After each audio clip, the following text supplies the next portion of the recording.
again, this is a recognition that what the faculty does on a daily basis here at North Cross is exceptional, and it makes a difference. Sometimes it makes a difference and you wind up getting a very talented writer. Who knows what will come of our graduates this year. Tremendous senior class. Maybe somebody back here give a speech in another 20 years. So with that, I'd like to ask Ms. Holt to come back up, and she's going to introduce this year's winner of the Morris Teaching Award. Ms. Holt. Whenever a school reaches its 75th anniversary, it is appropriate to look back with gratitude to all those who made it possible. There will be many of them. It's a daunting task to found a school. There's always one element of the school that over the years is the stabilizing factor. I believe that at North Cross, that factor has been the faculty. This school has enjoyed the benefits of having a remarkable and gifted faculty through thick and thin, and there's always a thin. Those of you who teach here now are standing on the shoulders of giants. You will be the next generation of giants. The Morris Award was established by Margaret and Martin Morris and their children, Wister, class of 81, and Ann, class of 77. It was first awarded in 2000 and is designed to honor one teacher each year for excellence in teaching. The award carries a $2,500 stipend, and even better than that, a dedicated parking space for 1 year. Let me introduce you to this year's recipient. Meade Martin has taught at North Cross for 31 years. She was here from 1975 to 1982 as a physical education teacher. She returned after living out of town in 1994. She is and has been a third grade teacher for all those years. She worked side by side with Donna Horak, another pro, to create third grade programs second to none. And while it was a nursery environment, I believe her former students would say that they learned early on that sometimes school is serious business. It is the bridge between foundation skills and more complex work. Meade has taken her students with patience, skill, and hard work across that bridge countless times. Outside the classroom, Meade has represented Ellis Hall on numerous committees, board committees, accreditation committees, curriculum committees, and more. She was always on time and always prepared. She's reserved, strong, behind the scenes, and steady as a rock.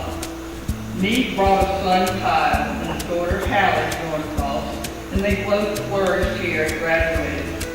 And I would be remiss if I did not mention today Meade's mother, Nancy Lipscomb. She supported Meade and her grandchildren in every aspect of school life. She was with us every day and often substituting. To Meade, I say from the bottom of my heart, thank you on behalf of all of us. To those of you in the audience who teach, I say that you are the heart of this school. You are the essential ingredient. Never forget this. One last Meade fact. Meade went to Virginia Tech, which we won't hold against her. How many of you in a football game or a basketball game or on television have seen the holy bird dancing on the side? I'd like for you to know that Mrs. Martin, when she was in college, was the holy bird. Ms. Martin?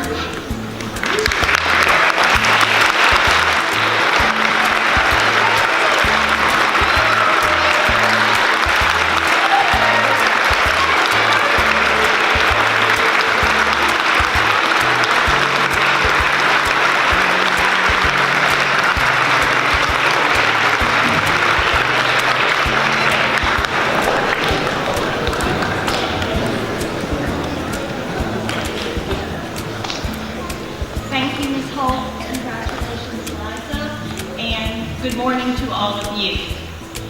On New Year's Eve, while dining in a restaurant in Salzburg, my daughter and I were chatting with a man at the adjacent table. He was a successful businessman from Dubai, living in Dallas.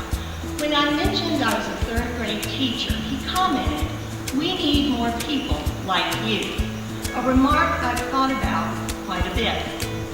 During the spring of my senior year in college, I was driving from Blacksburg to Roanoke for a meeting with John Tucker, headmaster of North Cross School. term, and I knew he was going to offer me a job. As I turned onto Colonial Avenue, I vividly remember hearing pure prairie ladies ask the question, "Amy, what you want to do?" And I felt they were asking me the question. I knew what I wanted to do, and I began my teaching career at North Cross. Those were the days of legends. Gates DeHart, Richard Cook, Jerry Maycock, Hugh Marr, David Calvert, Margaret Grayson, Donna Satterwhite, and Jill Mascara. They were mentors for people like me. I left North Cross and returned to find those legendary faculty members still teaching. But something had changed. More teachers were honing their craft and had been enhancing the lives of children. More legends were there to guide people like me. Liz Holt gave me this opportunity. Sharon Daly helped me acclimate to the lower school. And then there was Donna Horak. Donna and I were a team for 15 years. To my delight during their time at North Cross, my children, Kyle and Hallie, were fortunate to experience instruction by many master teachers, some of whom are here today. Teachers who led by example, presented academic challenges, guided them in the classroom, on the tennis court, and the soccer field. The lower school has been my home away from home for many years. These teachers have the special privilege of watching you grow from a very young age to seniors in high school. Don't think for a minute that we aren't smiling as we learn of your successes or watch you work hard to overcome a difficult challenge. We were there at the beginning and applaud you at graduation, eager to see where life takes you. I was puzzled by the man's statement on New Year's Eve because throughout my life I've been surrounded by teachers. Teachers who inspire me each day. Teachers who love children, who work hard, whose days can be made when a child of any age grasps a new concept, achieves a goal, or simply has a good laugh. We are a very lucky bunch. Thank you all, especially my Lucky 13, for making it so.